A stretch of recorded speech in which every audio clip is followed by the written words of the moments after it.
పానీపూరి మీకు ప్రాణాల కంటే ఎక్కువ? ఇప్పుడు నేను చెప్పబోయే విషయం తెలిస్తే గుండె జల్లుమంటుంది. దేశంలో ఒక్కొక్క ప్రాంతంలో ఒక్కొక్క పేరుతో పిలిచే ఈ స్ట్రీట్ ఫుడ్ సేఫ్టీపై ఇప్పటికే పలుమార్లు అనుమానం వ్యక్తం కాగా, తాజాగా కర్ణాటకలో ఫుడ్ సేఫ్టీ అధికారులు రాష్ట్రంలో పలు ప్రాంతాల్లో పానీపూరి నమూనాలను పరీక్షించి షాకింగ్ ఫలితాలను కనుగొన్నారు. పానీపూరి మన దేశంలో ప్రసిద్ధి చెందిన స్ట్రీట్ ఫుడ్. మంచి టేస్ట్తో తక్కువ ధరతో దొరికే గోల్గప్పాను చిన్నపిల్లల నుంచి పెద్దవారి దాకా అత్యంత ఇష్టంగా తింటారు. అసలు పానీపూరి పేరు వింటే చాలు చాలా మందికి నోట్లో నీరు తిరుగుతుంది కూడా. సాయంత్రం అయిందంటే చాలు వీధుల్లో పానీపూరి బండి దగ్గరకు చేరుతారు యువతీ యువకులు.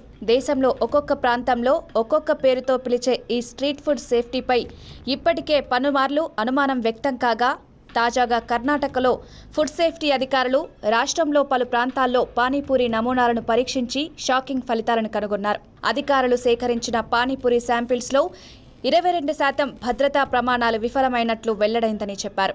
నివేదికల ప్రకారం సేకరించిన 260 శాంపిల్స్లో ఆర్టిఫిషియల్ రంగులు, 41 శాంపిల్స్లో క్యాన్సర్కు కారణమయ్యే క్యాన్సర్ కారకాలు, మిగిలిన 18 శాంపిల్స్లో అసలు మనిషి తినడానికి పనికిరావు అని ల్యాబ్ టెస్ట్స్లో వెల్లడైంది అని అధికారులు ప్రకటించారు. ఈ విషయంపై ఆహార భద్రత కమిషనర్ మాట్లాడుతూ, రాష్ట్ర వ్యాప్తంగా వీధుల్లో అమ్ముతున్న పానీపూరి నాణ్యతపై తమకు అనేక ఫిర్యాదులు వచ్చాయని చెప్పారు. దీంతో తాము రాష్ట్రం నలుమూలల్లో ఉన్న రోడ్ సైడ్ స్టాల్స్తో పాటు పేరున్న రెస్టారెంట్ల నుంచి కూడా పానీపూరి శాంపిల్స్ను సేకరించినట్లు తెలిపారు. చాలా శాంపిల్స్లో పానీపూరి పాడయ్యే స్టేజ్లో ఉన్నట్లు, అసలవి తినడానికి కూడా పనికిరావని గుర్తించినట్లు చెప్పుకొచ్చారు. బ్రిలియంట్ బ్లూ, సూర్యాస్తమయం పసుపు, టార్టార్ జైన్ అనే సింథటిక్ పసుపు ఫుడ్ కలర్ వంటి కెమికల్స్ పానీపూరి శాంపిల్స్లో ఉన్నట్లు వెల్లడైంది.